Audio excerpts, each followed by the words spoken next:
من عمل صالحا من ذكر أو أنثى وهو مؤمن فلنحيينه حياة طيبة. بسم الله الرحمن الرحیم. ان الحمد لله نحمده و نستعینه و نستغفره و نعوذ بالله من شرور انفسنا و من سیئات اعمالنا. من یهده الله فلا مضل له و من یضلل فلا هادی له و اشهد ان لا اله الا الله وحده لا شریک له و اشهد ان محمدا عبده و رسوله. السلام علیکم و رحمت الله و برکاته. بهترین عبارتی است که در خوشوبش کردن و در خوشامدگویی و هنگام ملاقات همکیشان مسلمان به فرموده رسول خدا صلی الله علیه و آله و صحبه اجمعین بر زبانشون جاری میشه و من هم به رسم ادب در آغاز سخن و این دیدار این کلمات رو تقدیم کردم به حضور شما بینندگان عزیز و گرامی با امید و آرزوی بهترین های دنیا و آخرت برای یکایک شما بزرگواران. در موضوع تقوا به عنوان کیمیای سعادت یکی دو جلسه و برنامه گذشته حیات طیبه با شما سخنانی رو در پرتو برداشت‌هایی از آیات قرآن کریم در میان گذاشتیم، به اشتراک گذاشتیم و مطالبی تقدیم حضور شما بینندگان عزیز و گرامی شد. خلاصه و چکیده مطلب این بود که تقوا به عنوان کیمیای سعادت با اشکال و گونه‌های مختلف و در ابعاد متفاوت و فراوانی در جای جای قرآن کریم اومده و بیان شده تا تأکیدی بر این باشه که موضوع تقوا موضوع همه جانبه و فراگیر و البته بسیار بسیار حائز اهمیت هست که در جای جای قرآن مورد تأکید قرار میگیره.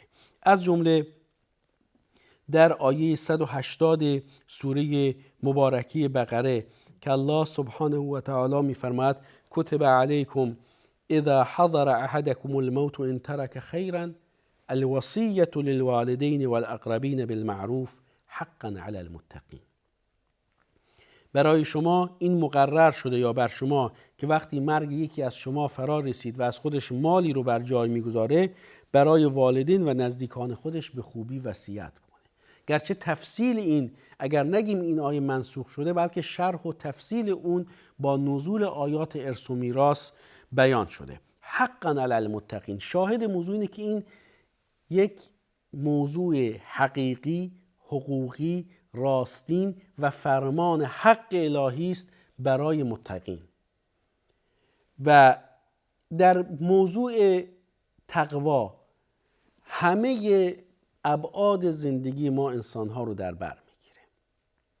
چطور؟ اینجا موضوع مرگ هست و ارث و میراثی که انسان از خودش بر جای میگذاره. نشون میده که موضوع تقوا که در پایان آیه میفرماد حقا علی المتقین موضوعی نیست که صرفاً در یک بخش خاص از زندگی انسان‌ها مطرح بشه. وقتی که در لحظه مرگ این موضوع به عنوان حقی برای متقین و فرمانی راستین از سوی الله سبحانه و تعالی در آیه 180 سوره مبارکه بقره میاد، با توجه به اینکه آغاز قرآن با اهدنا الصراط المستقیم بود و در طول این آیات با شرح تقوا بود در پرتو درسگیری از آیات قرآن و دستورات قرآن هدی للمتقین و همه مطالب و مفاهیمی که تقدیم حضور شما بینندگان عزیز و گرامی شد، تقوا به عنوان کیمیای سعادت همه ابعاد زندگی ما انسان‌ها رو در بر میگیره. حتی قبل از این که ما به دنیا بیایم و شرایط آفرینش ما یا به دنیا اومدن ما محقق شده باشه و یا نمودار شده باشه که هر یک از ما به عنوان انسان پا به دنیا گذاشته باشیم یا چشم به دنیا گشوده باشیم. شاید تعجب بکنید که چطور موضوع تقوا به عنوان کیمیای سعادت و برخورداری از زندگی پاک و پاکیزه برمیگرده به قبل از آفرینش آحاد و یکایک انسانها در دستور الله رب العالمین در ابلاغیه رسول الله صلی الله علیه و آله و صحبه اجمعین به افراد بشر که وقتی میخواید تصمیم به ازدواج بگیرید برای اینکه مادر خوبی برای فرزندانتون داشته باشید، یا شما خانم میخوای یا دختر خانم میخوای کسی رو به عنوان شریک زندگی خودت انتخاب بکنی، خواستگاری رو قبول بکنی، به این نکته توجه داشته باش که برای فرزندانی که در آینده خواهی داشت پدر خوبی داشته باشی. این میشه کیمیای سعادت، این میشه تقوا و اصل و صفت و ویژگی تقوا رو مد نظر قرار بدی. اگر تقوا در زندگی ما انسان ها باشه، در رفتار و رویکرد عملی ما انسان ها وجود داشته باشه، بسیاری از مسائل و مشکلات و چالش ها حل میشه. رسول خدا صلی الله علیه و علی آله و صحبه اجمعین فرمودند تنکح المرأة لاربع، ازدواج با یک زن با 4 هدف انجام میشه: لمالها ولجمالها ولحسبها ولدینها. به خاطر اینکه پولدار هست من با اون ازدواج بکنم پولدار بشم مثلا، یا زیباست به خاطر زیبارویی اون، و یا به خاطر جایگاه خانوادگی و فامیلی و اجتماعی که داره، و یا به خاطر دینداری و تقواش. علیک بذات الدین تربت یداک. میخوای خیر ببینی و خیر ببینی، دیندار رو انتخاب بکن به عنوان شریک زندگی. لذا تقوا حتی موضوعی است بسیار مهم به عنوان کیمیای سعادت که اهتمام ورزیدن به اون و اهمیت دادن به اون برمیگرده به عنوان حقی برای من و شما در نوع انتخابی که پدران و مادران ما دارند. در مراحل پیش از ازدواج همچون خواستگاری و تلاش برای تشکیل خانواده. بنابراین تقوا کیمیای سعادت هست برای همیشه زندگی ما انسانها، در یافتن راه، در ماندگاری بر این راه و در رسیدن به منزل و سرمنزل مقصود. الله سبحانه و تعالی در آیات دیگری از قرآن کریم، اون جایی که بحث نبرد و کارزار و رویارویی مستقیم بین حق و باطل هست، با بیان احکام مربوط به ماه‌های حرام از تعدی و تجاوز دیگران سخن میگه. میفرماد فمن اعتدى علیکم فاعتدوا علیه بمثل ما اعتدى علیکم. کسی به شما تجاوز کرد مقابله به مثل بکنید، تعدی نکنید از اون حد و اندازه.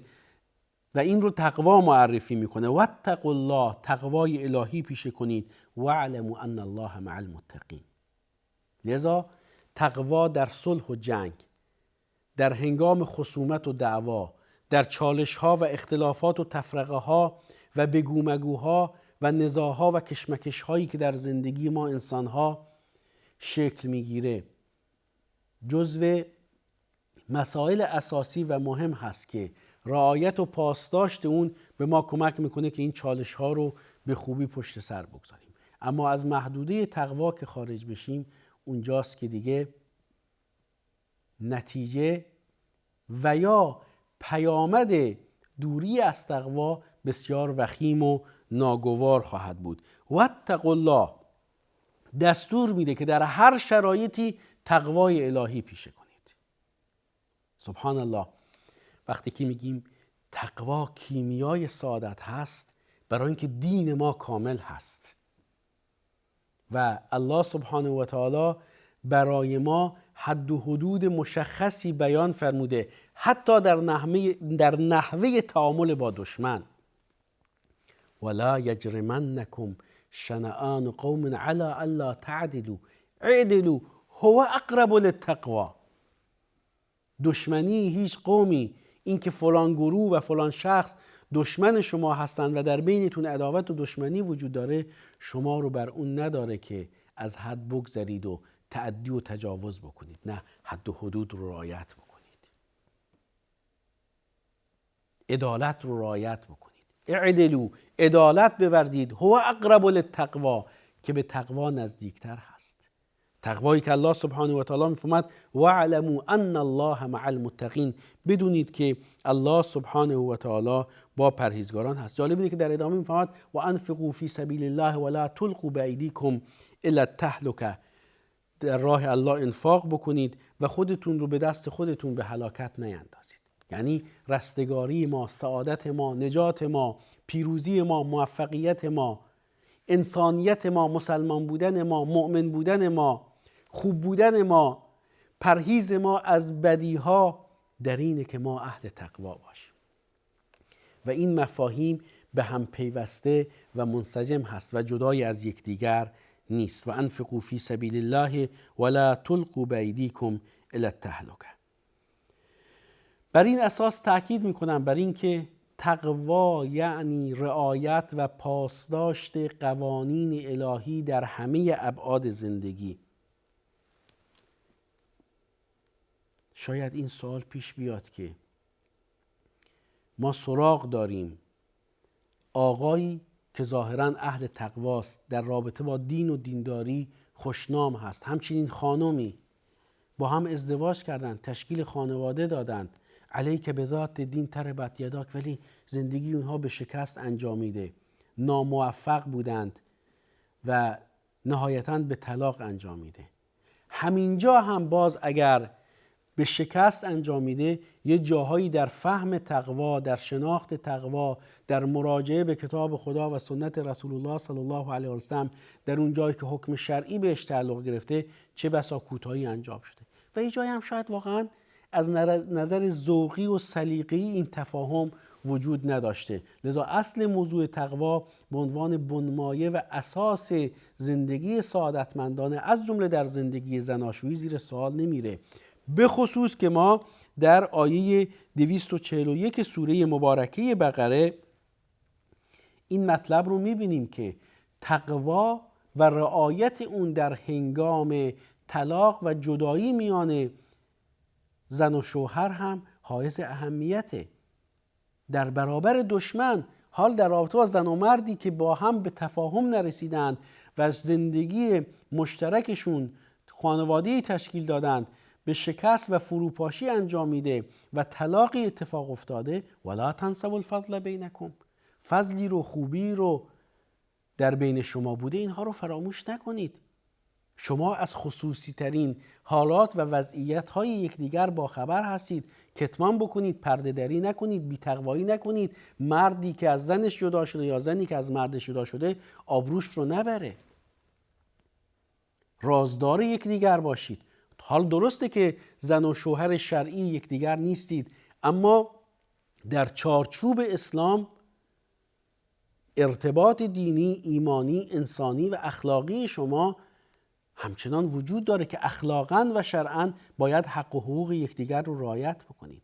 به این خاطر هست که ما موضوع تقوا رو به عنوان کیمیای سعادت و رستگاری در دنیا و آخرت، حتی در هنگام خصومت و درگیری و کشمکش، حتی در هنگامی که یک خانواده دچار چالش شده و زن و مرد از هم جدا شدند و طلاقی در بین اونها اتفاق افتاده، موضوع تقوا و رفتار خوب و پسندیده رو یک موضوع اساسی و مهم می‌بینیم. آیه 241 سوره مبارکه بقره، وللمطلقات متاع بالمعروف.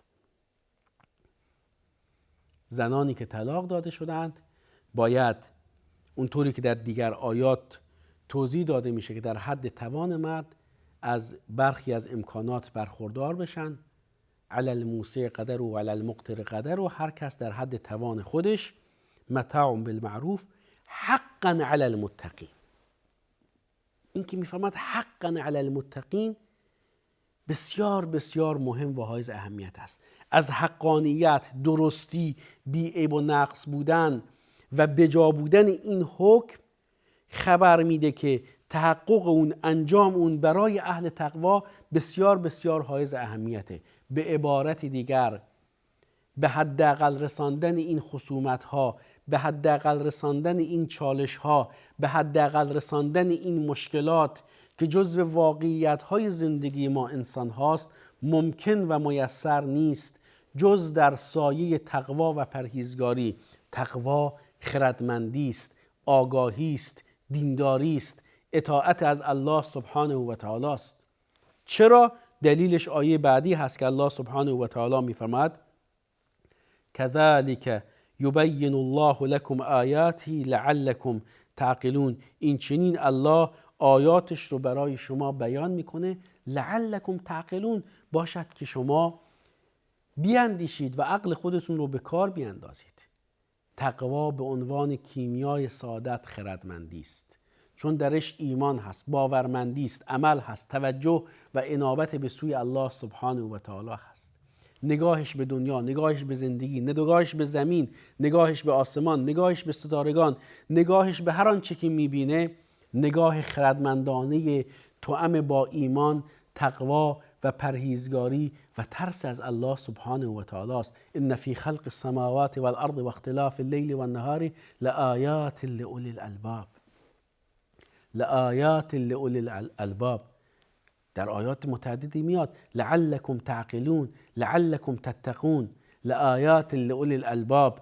آیات و نشانه هایی است برای صاحبان خرد. اینها چه کسانی هستند؟ الذين يذكرون الله قياما وقعودا، الذين يذكرون الله قياما وقعودا وعلى جنوبهم ويتفكرون في خلق السماوات والارض ربنا ما خلقت هذا باطلا سبحانك فقنا عذاب النار. خواسته باشیم یکایک این واژه ها و کلمات قرآنی رو که کلام رب العالمین هست شرح بدیم در حوصله این برنامه و در وقت این برنامه نمی گنجه، اما همه اینها مفاهیم به هم پیوسته است. جالب اینه که بعد از این آیه 240-241 داستانهایی از اقوام گذشته، داستان طالوت و جالوت بیان میشه تا برای ما در موضوع تقوا به عنوان کیمیای سعادت مؤید و تداعیگر این معنا و مفهوم باشه که تقوا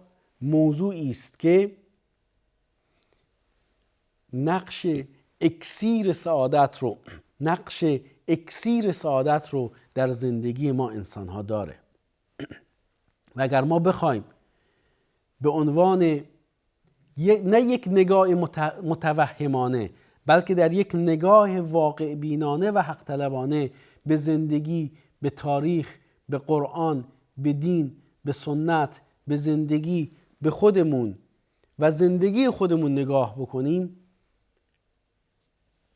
در صورتی میتونیم این نگاه عبرت آموز و نهایتاً سعادتمندانه و رسیدن به سعادت رو داشته باشیم که رویکرد ما، منش ما، تلاش ما در جهت تقوا و پرهیزگاری باشه که الله سبحانه و تعالی پرهیزگاران رو دوست داره و این در آیات دیگری از قرآن کریم بیان میشه که به هر حال با توجه به اینکه فرصت ما در این قسمت از برنامه حیات طیبه به پایان رسید به همین مقدار بسنده میکنم. ان شاء الله اگر حیاتی باقی موند قطعاً به شرط توفیق الهی ان شاء الله در برنامه و یا برنامه‌های دیگر بیشتر در این رابطه با شما سخن خواهیم گفت. زنده و سربلند باشید. الله یگانه معبود بر حق تقوا و پرهیزگاری رو نصیب و روزی همه ما بکنه. الله نگهدارت.